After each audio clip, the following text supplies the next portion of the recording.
I feel Europe still doesn't have it. Australia, Canada, US definitely has deep research. A lot of people were saying how prompting is going to die, and you don't want that to happen.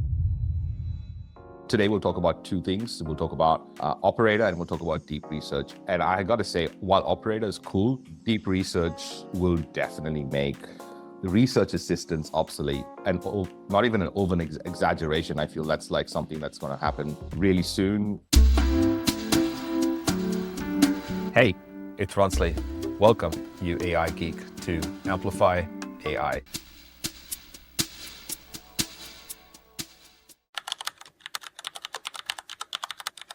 Hello, everyone. Today's topic is really on OpenAI's operator and deep research. I'm going to show you something cool. Today, something like ridiculously bonkers. We have the Teams account for the company, so everybody uses that, but I don't think it has deep research in the Teams version. So I was looking at just upgrading to Pro to play with it, but I don't think they've opened it up, that feature, to the Teams yet. So I don't know how that works between the two. I think we have to switch accounts or something like that in order to do that. I'd love to know what the Teams look like, because I was debating, because we got 3+ accounts, a Pro account. We've got Claude Pro accounts, we've got Gemini Pro accounts, we've got Perplexity Pro accounts. And I never really got into the Teams because I was wondering whether it was useful. How are you finding it? Is that useful for Team? It is, because, well, the centralized billing is nice, because what happened was I'm still fighting because we had a bunch of Plus accounts on people's credit cards, and then we're still trying to get them all closed, and because they're all separate billing. So now with Team, we can centralize the billing, and then we can just we just add licenses to people, and then it just goes into one billing. So it's easy to manage that way. You also can see if people are using it, but I think it's basically the same as Plus, just in a Team, but you also can create your own GPTs and share them with each other really easily and stuff. So it's got some other features that are nice. What's interesting with ChatGPT is that there's obviously some features available only to US. So what I have done is right now I am connected to a VPN, and it kind of thinks that I'm in the States. So that's how operator is working for me. If you're not in the States and you're like, oh, should I get a $200 account? Is it worth it? It's worth it if you have a VPN, because you can use operator, but I think deep research for sure is available without the VPNs. So first, this is the website. You go to openai.com, just look for operator, and it'll show you, basically tell you what operator is all about. And this is what has been making the big headlines. One thing to really know is that everyone's talking about agents. I saw someone on his story say, oh, we made 3 agents in 25 minutes. You are not making agents. You are making an AI that does a task.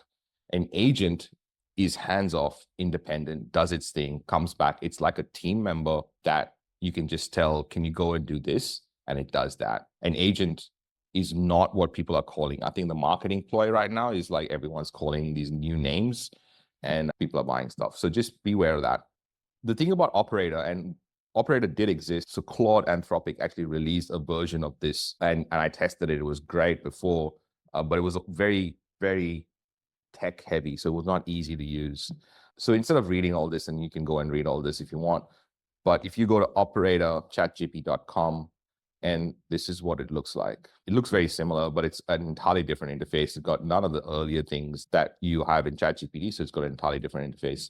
So in here, you can do a bunch of different things, specifically like dining, delivery, and very specific, obviously, to the US because of delivery and other things, local services, shopping, travel, news. Let's do something like, I'm too scared to find out what the latest coming out of the White House right now is. Summarize the latest in AI news. I'm going to give it context and say, this is my audience. It's just a copy paste of who I am. If you don't know about this, we did this in last month's training where we did IMX, who helps Y achieve Z. That's literally what that is. And I'm unique because, so I help founders who build something amazing, turn their genius into AI-powered systems. People call me the amplifier because I take what makes you special and help you scale it.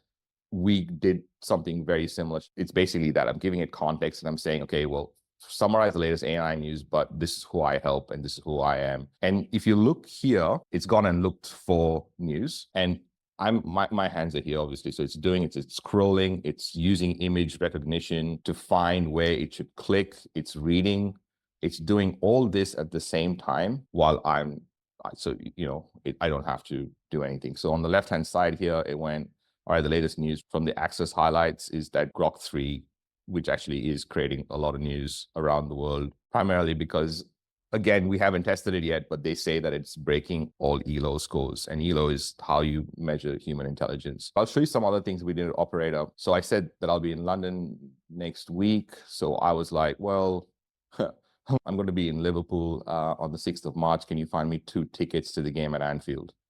And then it did its thing. So it kind of worked for 42 seconds and said, I checked the fixtures.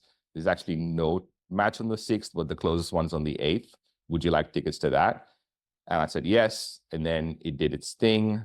I'll show you what it did as well, because you can go back and see how it's operated.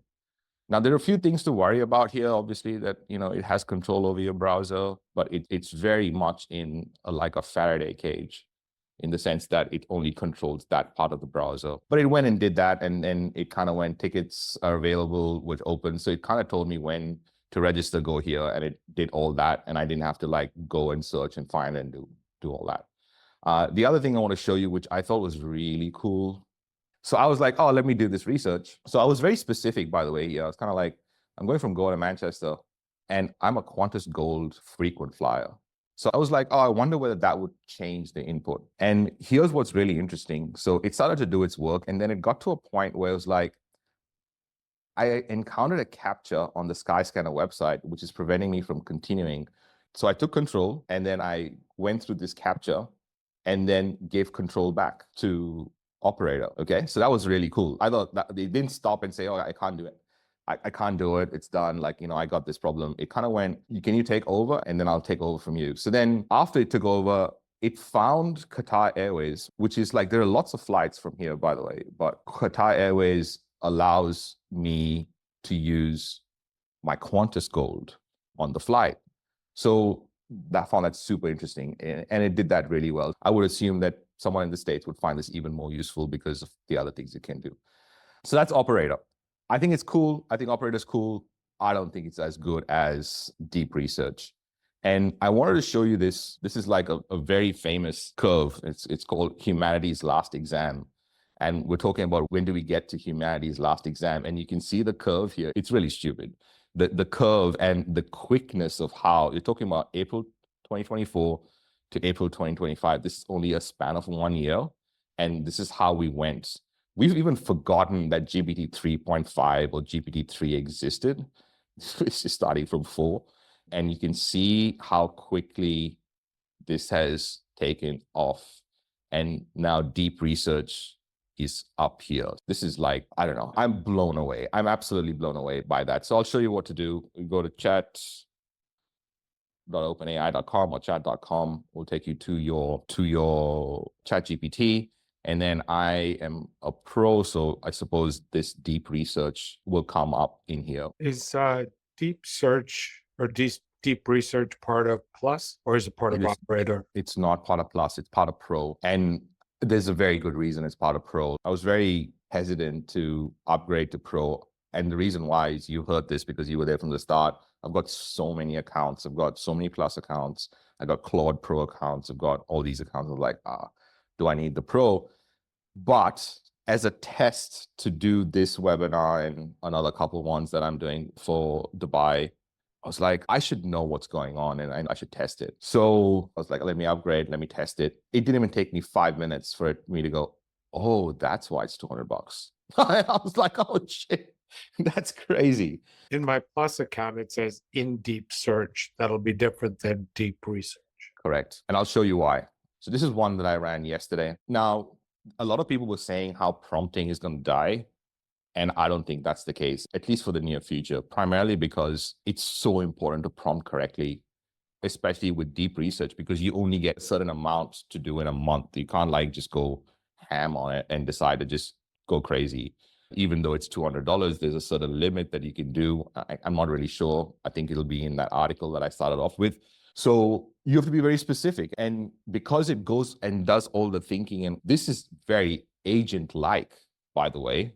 Again, we're still not at agents yet, I don't think, because there's a certain way to define an agent. But this is very agentic-like in it, the way it works. So if you don't give it the right instructions to start off with, it goes off in a whole different direction, and you don't want that to happen. So I kind of went, well, I just wanted to find me 100 ways to improve and grow a video podcast, do this specifically for my audience. And I just kind of put who my audience is. Now, the reason I wanted to do that is because I've been putting out a lot of content on AI, and I think people have forgotten that I still do podcasts. So I was like, maybe I want to revitalize that, because I think they both go hand in hand with authenticity and amplification and business growth. So I was like, I want to first create this article. So then it went, okay, yeah, before I go out and head in a direction, can you please clarify these few things? So what's your podcast, core theme? Who's it for? What's the stage? So I went, assume this is for any business that has a podcast, for branding, growth, whatever. And I've given it context. Then it went away and did research. And I want to show you the research here on the right-hand side, because that is crazy. So it went and started to work on it. And then it searched for strategies for video podcast growth. It started to compile. It was like, oh, I don't think I have enough yet. It searched for more strategies. It started to piece it together. Then it found these different areas based on its initial research. And then it went, okay, now I'm going to find stuff from each of these areas. Then I'm going to find stuff about YouTube podcasts. I didn't do any of this stuff. I let it be, and it just did all this for itself. And I'm going to show you how that's worked. It went and gathered all the details. There's a whole bunch of things. I'm talking about 5 minutes of work, found 13 resources, and then it made this 100 strategies to grow your business video podcast, and literally 100. And it organized it pre-launch with sources. So you can literally go here and go, okay, this is the source, this is more details. It's absolutely insane, because not only did it do all that, it followed my custom instructions that was inside my custom instructions on how to write and how to present all this. And that is a crazy article for 5 minutes. Can you imagine getting someone to write this for you with all those links? Can you just think about that? That is crazy. That's absolutely blew my mind. So then I was like, oh, that's interesting. I wonder if I give it more direction, whether it'll be even better. Holy shit. So I gave it a similar instruction, but I was like, wait, can you please do this specifically from wearepodcast.com? I've released over 350 episodes. This is where you find it. It can be found on all Apple Podcasts or Spotify. I'm sure you can find 100 ways to grow a podcast only from these episodes. Please be specific. And then I gave it similar instructions of who my audience is. Again, it asked me for clarification, and then it went ahead. And this time it worked for 15 minutes and found 49 sources. And they were all from my podcast, So now this is an article that links to all the different parts of my podcast that I've already spoken about, how to grow a podcast. That's crazy. That is hands off. I didn't need anyone. The biggest gap here for me right now is I had given all my stuff away to my team. So I don't even have logins to my website. And I sent a message on the team. I was like, can I have my logins back, because I want to post this? And that's the block. Like, the block was always, it takes so much time to create. That's not a thing anymore. And this is so amazing. This is absolutely mind-blowing. So if you help people manage their money, who are these people? So predominantly the people I'm looking for are more the affluent CEO, white collar, people who've got the higher income and can afford to pay the premium for the program. So for example, if you were to create, let's just assume you're writing for an audience, and if they can afford you, they get into the program. If they can't afford you, they can read the thing and get value out of it. What does that thing look like? Well, actually, I have another program, which is a step down. It's the core functionality of the main program that they can go and buy, which is on the cheaper end of the scale. So, and the difference that we're talking about is like $300 compared to $3,000. So the ones who can afford it pay the $3,500, and the ones who can't afford it can get the core functionality for $300. What about if they can't afford it? What I mean by that, okay, is you're talking about the CEOs who have disposable money, and then maybe someone below who has a bit more disposable money. But what if someone's starting out to get to a point to get disposable money to afford you? What could you create for them? So the place that I start with them is I give them a free report. So whenever you're going to do anything financial, you've got to hand over your financial details of income and expenses and debts. So I get people to put that into a form. It prints out a free report. It says, this is where you are, this is where you could be. And that basically then tells that person, do I want to be in or do I not want to be in? For the ones who therefore don't go to the next step, it's basically, well, I can see that I can be better off. What do I need to do? I don't actually give them anything. It's just the general stuff, spend less than you earn and pay the highest interest debt first. You can't do more than that. So you said here, what makes my program unique is that it was created for women because of women. Did you not complete that? Or No, that was basically where the idea came from originally, because I was always being asked by women. They'd say, I don't want to know about financial planning or insurance or investment. I want to know, how do I manage my daily money? Because they were running out of money before running out of month. Cost of living was going up, but incomes were remaining stagnant. And so they were being expected to do more at home with less money. And, you know, that's in most families, that just leads to stress, etc. So they were asking that question, how can I do more to manage my money? And the simple answer was spend less than you earn and pay the highest interest debt first. So, I mean, it's not rocket science. That information's been around for a long time. In essence, what I've built is the better mousetrap. So a budget is the basic mousetrap, and what I've created is the better mousetrap, because if budgets work, there'd be no reason for a better mousetrap. so this is something simple, right? So you're talking about mousetrap. Maybe I'll refer to it as, on your website, if you had like this one solid article that linked to all these other places and they accepted your links, and then this article grew in. So when you search for 50 tips for women to manage their money. So for you to write an article like that, it would have taken you a long time. So I did that without deep research. So this is what happened.